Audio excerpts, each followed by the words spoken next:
मैं अपनी माँ के साथ रहता था। बाबा का स्वर्गवास काफी साल पहले हो चुका था। मेरे अलावा एक बड़ा भाई था जिसकी शादी हो चुकी थी। वो लोग दूसरे शहर में रहते थे। वो एकेडमी में टीचर था। एक दिन अचानक मेरी माँ एक खूबसूरत जवान लड़की को अपने साथ घर ले आई थी। वो लड़की मुझे देखने में बहुत मासूम लगी थी, जो मुझसे नजरें चुराती फिर रही थी। उसके आने से माँ को काफी सहूलियत हो चुकी थी। उनका अकेलापन दूर हो चुका था।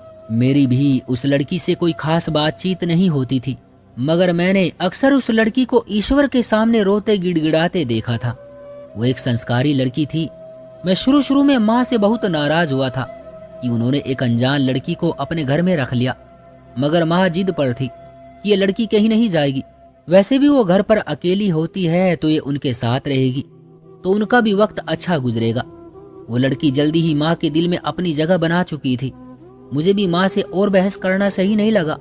वो लड़की हर वक्त घर के कामकाज करती नजर आती थी। वक्त अपनी रफ्तार से गुजर रहा था। वो लड़की अब हमारे घर का एक सदस्य बन चुकी थी।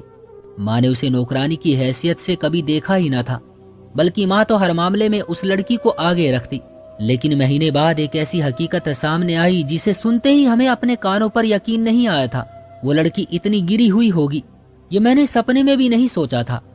एक दिन तबीयत ज्यादा खराब होने पर जब उसे डॉक्टर को दिखाया तो उसने कहा कि वो प्रेग्नेंट है। ये बात कयामत की तरह माँ पर टूटी थी। माँ को तो यकीन नहीं आ रहा था। वो उस वक्त भी ये सब झूठ समझ रही थी। लेकिन माँ ने जब उससे सच पूछा तो उस लड़की ने मेरा नाम ले दिया कि उस सब का जिम्मेदार मैं हूँ। मेरे तो पैरों तले से जमीन ही निकल चुकी थी। मुझे अब उस लड़की से बहुत नफरत होने लगी थी। मैं तो उसे मासूम समझता था, लेकिन वो तो चालबाज लड़की थी। माँ मुझे शक की निगाह से देख रही थी। मैं अपनी सफाई में कुछ बोलना चाहता था। मैं घबरा चुका था और शायद यही घबराहट माँ के शक को यकीन में बदल गई थी। माँ ने मेरी कोई भी बात सुनने से इनकार कर दिया था। मैं उलझन का शिकार था कि आखिर क्यों इस लड़की ने मुझ पर झूठा इल्जाम लगाया है। क्या वो दौलत के लिए ये सब कर रही थी? मुझे कुछ समझ में नहीं आ रहा था। माँ मुझसे बात तक नहीं कर रही थी और ये बातें मुझे बहुत तकलीफ दे रही थी। माँ को लगता था मैंने उनका मान तोड़ा है, लेकिन मैं तो बेकसूर था। मैंने सोचा क्यों ना उस लड़की से ही जाकर पूछूं कि आखिर वो ये सब क्यों कर रही है। हाँ, माना कि पहले मुझे उस लड़की का हमारे घर में रहना अच्छा नहीं लगता था, मगर अब मुझे कोई मसला नहीं था। अब तो सब कुछ ठीक ठाक चल रहा था। वो खुश थी यहाँ। फिर अचानक उस लड़की ने मुझ पर ऐसा इल्जाम क्यों लगाया? मैंने अब फेस टू फेस बात करने का सोचा। मैं घर में दाखिल हुआ तो मुझे वो लड़की किचन से निकलती हुई नजर आई। मैं अभी उस लड़की की तरफ बढ़ रहा था कि माँ की आवाज मेरे कानों से टकराई कि रुक जाओ। मेरे कदम थम गए। मैंने बेबसी से माँ की तरफ देखा, जो कि गुस्से में मुझे देख रही थी। मैंने जैसे ही कुछ कहना चाहा, माँ मुझसे पहले ही बोल पड़ी कि आज शाम को तुम्हारी शादी है। जो पाप तुमने किया है ना, उसकी सजा यही है कि जिसकी इज्जत खराब की है अब उसे अपना नाम दो। मैं तो ये बात सुनकर हैरत से अपनी माँ को देख रहा था। मुझे यकीन नहीं आ रहा था, जबकि वो तो अपना फैसला सुनाकर जा चुकी थी। वो लड़की भी कमरे की तरफ चल दी। मैं जानता था कि मेरा कोई कसूर नहीं है। मैं ऐसे पाप की सजा का योग्य ठहरा था जो मैंने किया ही नहीं था। फिर माँ ने मेरी एक ना चलने दी और शाम को जबरदस्ती मेरी शादी उससे करवा दी। मैंने अपनी शादी को लेकर बहुत कुछ सोच रखा था, लेकिन जो सोचा था वैसा कुछ ना हुआ था। मैं शादी होते ही घर से निकल गया था। मुझे समझ नहीं आ रहा था कि आखिर ये लड़की चाहती क्या है। आखिर इसका ऐसा कौन सा मकसद है जिसे वो पूरा करने के लिए मुझे मोहरा बना रही थी। ये बात तो साफ थी कि वो किसी और का पाप मेरे सर डालना चाहती थी, या शायद ये सब भी उसके प्लान का ही हिस्सा हो। इसलिए उसने मुझे माँ के सामने मुजरिम बना दिया। मैं तो माँ के सामने नजरें उठाकर बात करने के काबिल भी ना रहा था। मैं अपनी सोचों में गुम रहा था। देर से घर वापस आया था। मैं कमरे में गया तो वो लड़की वहीं मौजूद थी, जो मेरे चरित्र को दागदार कर चुकी थी। गुस्से से मेरी रगों में खून की रफ्तार बढ़ रही थी। मैंने उसके पास जाते ही उसे धक्का देकर उसे बिस्तर से उठाया था। वो सीधा मुंह के बल जमीन पर जा गिरी थी। मुझे अपने इस किए पर कोई शर्मिंदगी नहीं थी।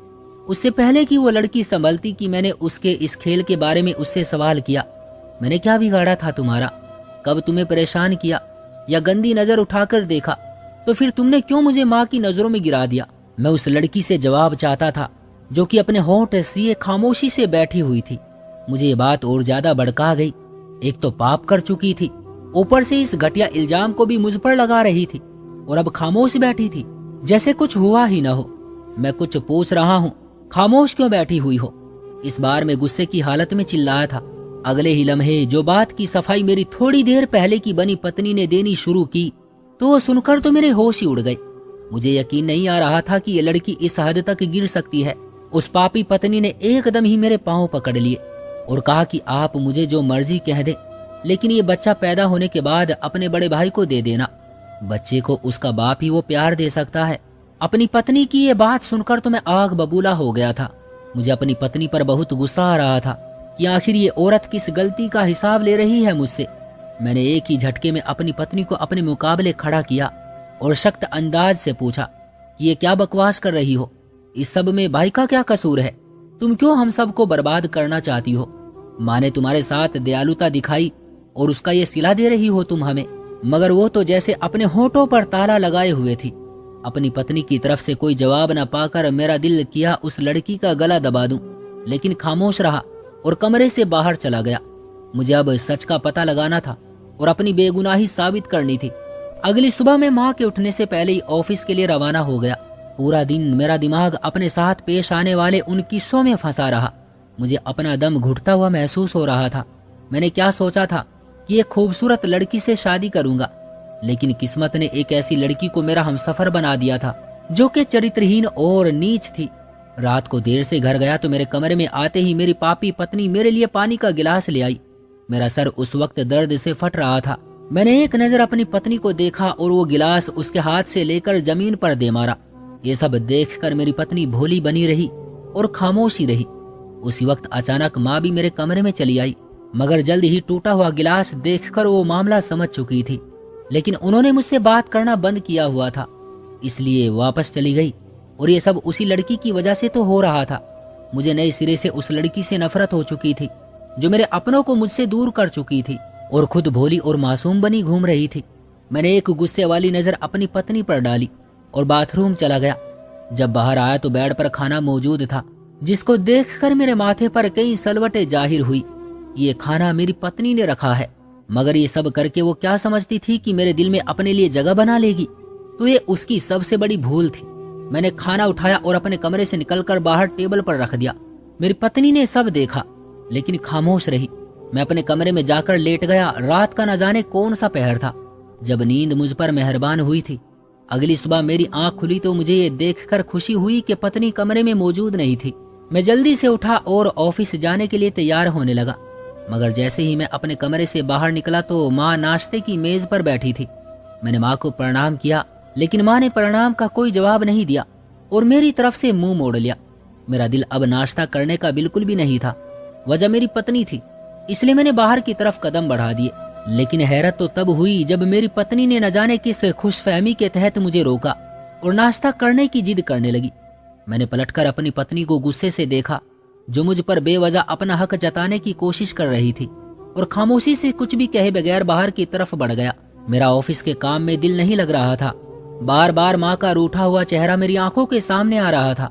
मुझे उस लड़की पर बहुत गुस्सा आ रहा था जिसके झूठे इल्जाम ने माँ को मुझसे नाराज कर दिया था कि माँ मेरी तरफ देखना भी गवारा नहीं कर रही थी। मेरी माँ मुझे बहुत प्यारी थी। मैं उनकी नाराजगी और ज्यादा बर्दाश्त नहीं कर सकता था। इसलिए शाम को जब घर आया तो देखा माँ कोई किताब पढ़ रही थी। मैंने आंचल में समा जाने वाली नजरों से माँ को देखा, लेकिन किताब को बंद करते हुए माँ ने एक लंबी सी सांस खींचते हुए मुझे देखा और फिर से किताब खोलकर पढ़ने लगी। मेरी माँ उन लोगों में से नहीं थी जो अपने बच्चों की हर गलती पर पर्दा डाल दे, बल्कि वो तो सजा देती थी ताकि उनके बच्चे दोबारा ऐसा कभी ना करे। इसलिए हम माँ को कभी शिकायत का मौका नहीं देते थे। अब मैं माँ को कैसे बताता कि उनकी परवरिश में कोई खोट नहीं है, बल्कि उनकी की गई दयालुता जो उन्होंने उस लड़की पर की थी वही मेरे गले पड़ गई थी। मैंने मायूस होकर अपने कदम कमरे की तरफ मोड़ लिए थे। जैसे ही मैं कमरे में दाखिल हुआ मेरी नजर पत्नी पर पड़ी, जो कि कमरे में रखी ईश्वर की प्रतिमा के सामने औंधे मुंह पड़ी थी। मुझे देखकर हैरानी हुई कि किसी पर इल्जाम लगाकर वो किस कदर सुकून से ईश्वर से प्रार्थना कर रही थी। क्या उसकी प्रार्थना भी स्वीकार होती होगी? मैंने निंदा से अपनी पत्नी को देखा और कपड़े बदलने लगा। अपनी पत्नी से मैंने बात करना छोड़ दिया था। उसकी घर में मौजूदगी में बस माँ की वजह से बर्दाश्त कर रहा था, वरना कब का उसे धक्के मार मार कर घर से निकाल देता। कपड़े बदलकर मैं माँ को मनाने की नियत से उनके कमरे में जाने लगा तो मेरी पत्नी ने मुझे आवाज लगाई और कहा, खाना खा ले। आपने सुबह से कुछ नहीं खाया। मैंने उसकी आवाज सुनते ही गुस्से से चिल्लाकर उसे अपना मुंह बंद रखने को कहा तो माँ भी कमरे में आ गई और मुझे देखकर गुस्से से बोली, खाना ना खाकर क्या साबित करना चाहते हो कि तुम बेकसूर हो? पहले ही तुमने उस बच्ची की इज्जत खराब कर दी और मुझे मेरी ही नजरों में गिरा दिया है। मेरी परवरिश की तो तौहीन की है। कब से देख रही हूँ, आखिर रोज रोज ये तमाशे लगाकर क्या साबित करना चाहते हो तुम? इज्जत से सर उठाने के काबिल तो तुमने छोड़ा ही नहीं। कम से कम मुझे अब इज्जत की मौत तो नसीब होने दो, उसके बाद जो चाहे करते रहना। माँ की बात सुनकर तो मैं तड़प ही गया था। माँ, ऐसा ना कहो, मैंने कुछ नहीं किया। ये लड़की झूठ बोल रही है, इसने मुझ पर इल्जाम लगाया है। आप तो मुझ पर यकीन करें, मैं बेबसी से बोला था। माँ ने मेरी बात सुनी और कहा, इस मासूम को क्या मिलेगा ये सब कुछ करके? मैंने कोई जवाब नहीं दिया। मैं अब थक चुका था। अचानक मैं माँ के कदमों में बैठ गया और रोते हुए उनसे अपने ना किए जुर्म की माफी मांगने लगा। उस वक्त मुझे बस मेरी माँ प्यारी थी। माँ तो माँ होती है, बच्चों की हर छोटी बड़ी गलती माफ कर देती है। माँ भी पिघल गई। उन्होंने मुझे सीने से लगाया और रोने लगी। उसके बाद मैंने माँ के हाथों से खाना खाया। मैं तो इतने में ही खुश था। मैं जानता था कि मेरी माँ बहुत रहमदिल और उसूलों पर डटे रहने वाली औरत है, इसलिए मैंने उनकी बात के आगे उस वक्त सर झुका लिया था। लेकिन मैंने अब सोच लिया था, मैं इस लड़की की सच्चाई अपनी माँ के सामने लाकर रहूंगा और इसे अपनी जिंदगी से निकाल कर बाहर कर दूंगा। इसलिए मैंने फिलहाल खामोश रहना ही सही समझा और उस बच्चे का दुनिया में आने का इंतजार करने लगा। अब मेरा मन शांत हो चुका था, क्योंकि अब माँ मुझसे नाराज नहीं थी। अब मुझे उस लड़की का राज पास करना था।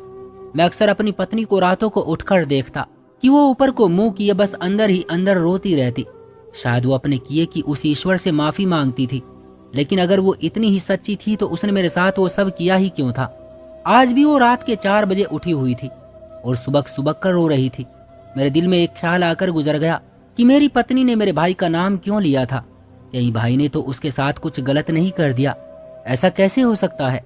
भाई तो भाभी से बहुत मोहब्बत करते थे और वो दोनों एक साथ खुशहाल जिंदगी भी गुजार रहे हैं। मगर न जाने क्यों एक शख्स मेरे दिल में गुंडली मार कर बैठ गया था। मुझे जल्द उसकी हकीकत सामने लानी थी। मैं उसका ये खेल जल्दी खत्म कर देना चाहता था।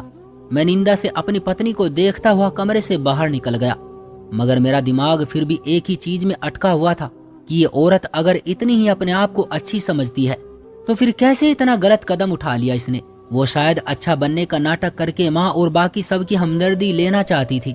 वो खुदगर्ज थी। मुझे तो लगने लगा था कि वो हमारी दौलत की वजह से इतना बड़ा कदम उठा चुकी थी। वो माँ के जज्बात के साथ भी खिलवाड़ कर रही थी। उसकी मिसाल तो मेरे सामने थी। उसे माँ ने छत भी दी और इज्जत भी दी, और उसने क्या किया? मुझ पर इतना बुरा इल्जाम लगा दिया। लेकिन अब वक्त दूर नहीं था, अब उसकी हकीकत खुलने वाली थी। खैर, कुछ वक्त गुजरा। मेरी पत्नी ने एक बहुत ही खूबसूरत बेटे को जन्म दिया। क्योंकि मुझे मेरी पत्नी में कोई किसी भी तरह की दिलचस्पी नहीं थी, इसलिए मुझे उस बच्चे के होने ना होने से भी कोई खास फर्क नहीं पड़ा था। वो थोड़ी मेरा बच्चा था जो मैं उससे मोहब्बत करता। वो तो मेरी पत्नी का पाप था जिसे वो मेरे सर पर थोप चुकी थी। मेरी माँ के तो पांव जमीन पर ना टिक रहे थे। वो मासूम यही समझ रही थी कि ये मेरा बच्चा है, मगर हकीकत तो मैं और मेरी पत्नी ही जानते थे।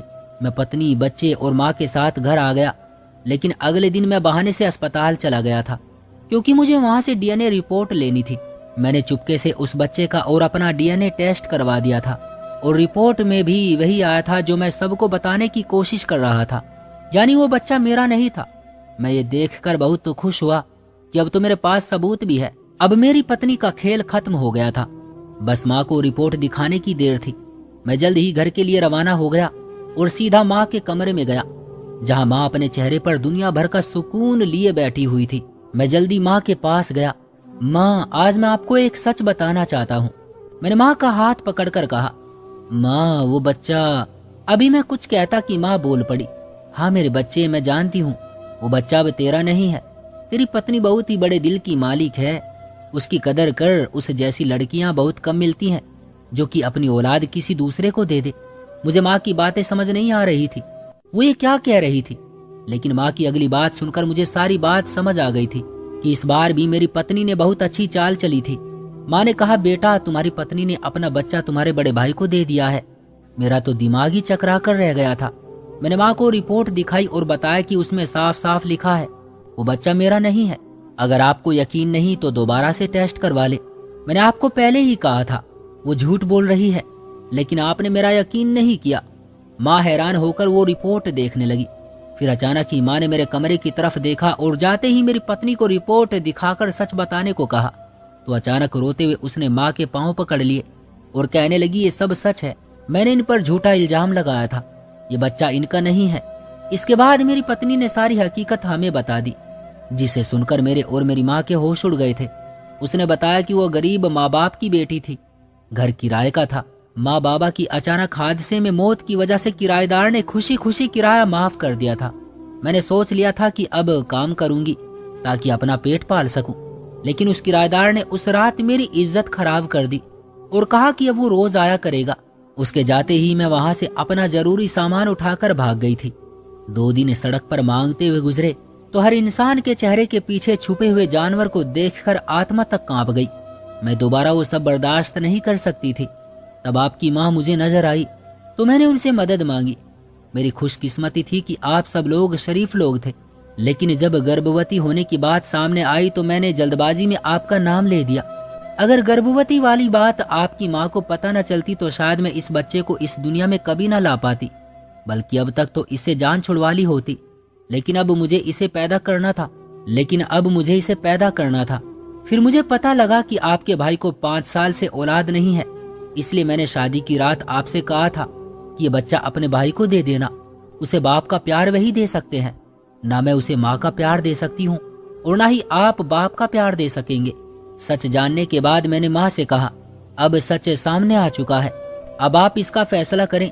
मेरे लिए यही काफी है कि मैं बेगुनाह हूँ, आपकी परवरिश में कोई खोट नहीं है माँ। तब माँ ने कहा, इसने तुम पर इल्जाम लगाकर गलत किया है, मैं मानती हूँ, लेकिन जो इस लड़की के साथ हुआ उसमें इसका तो कोई कसूर नहीं है ना।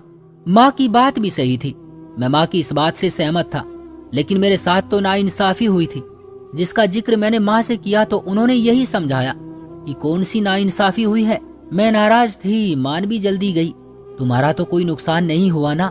अगर नुकसान हुआ है तो इस बेचारी लड़की का हुआ है, जिसकी इज्जत को नीलाम किया गया और इंसाफ दिलाने वाला भी कोई नहीं था। तुम्हारे भाई को 5 साल से औलाद नहीं है। जहाँ भी बच्चा गोद लेने की बात की जाए तो लोग कहते हैं पहले जायदाद बच्चे के नाम करें, और वो लोग यही सोचते हैं अगर ऊपर वाले ने बाद में औलाद दे दी तो उसको क्या देंगे। मेरे बच्चे, तुम नहीं जानते तुम्हारे बड़े भाई को इतनी मुश्किल क्यों पेश आई है, क्योंकि ईश्वर उनका सब्र देखना चाहता था, जो उसे अब आकर पसंद आया है, और उसने इस बच्चे की सूरत में उनको संतान दे दी है। तुम्हें तो धन्यवाद करना चाहिए, संस्कारी पत्नी मिली है तुम्हें, और इसके बारे में मुझे कुछ भी बताने की जरूरत नहीं है। ये तुम्हारे साथ एक कमरे में रहती है, मुझसे ज्यादा तुम इसे जानते हो। ये कितनी खामोश रहने वाली बच्ची है। बस नासमझी में वो एक गलती कर गई कि उसने हमसे सच छुपाया, लेकिन इस एक गलती की वजह से हम उसे इस घर से नहीं निकाल सकते। सोचो, अगर मैं तुम्हारी शादी कहीं और कर देती और वो लड़की मुझे साथ रखना ना चाहती तो तुम क्या करते? शायद मुझे घर से भी निकाल सकते थे। माँ, ऐसी बातें मत करो, मैं तुम्हारी सब बातें समझ गया हूँ। तो फिर ठीक है, अपनी पत्नी को माफ कर दो और माँ जी को भूलकर भविष्य के बारे में सोचो। माँ की बातें सुनकर मुझे भी माँ सही लगी थी। वो लड़की वाकई मोहब्बत करने के काबिल थी। मैंने सोच लिया था किस्मत ने जो उसके साथ दुर्व्यवहार किया था, मैं उसे अपनी मोहब्बत से सब भूलने पर मजबूर कर दूंगा। मेरा फैसला सही साबित हुआ था। आज हमारी शादी को 5 साल गुजर चुके हैं। हमारे 2 बच्चे भी हैं, एक बेटा और एक बेटी। दोस्तों, बेहतरी इसी में है कि अपने अंदर विनम्रता पैदा करें और माफ करना सीखें। इससे जिंदगी बहुत खूबसूरत और हसीन हो जाती है। दोस्तों, मैं आपसे पूछना चाहता हूँ कि क्या मेरी पत्नी ने सच छुपाकर सही किया था? क्या मैंने उसे माफ करके सही किया था, या मुझे उससे तलाक लेकर दूसरी शादी कर लेनी चाहिए थी? कमेंट बॉक्स में हमें जरूर बताएं। वीडियो को लाइक कर दीजिए और चैनल को सब्सक्राइब करके घंटी को दबाकर ऑल पर सेट कर लीजिए, ताकि आने वाली वीडियो आपको तुरंत मिले। मुझे दीजिए अगली वीडियो तक इजाजत, तब तक के लिए धन्यवाद।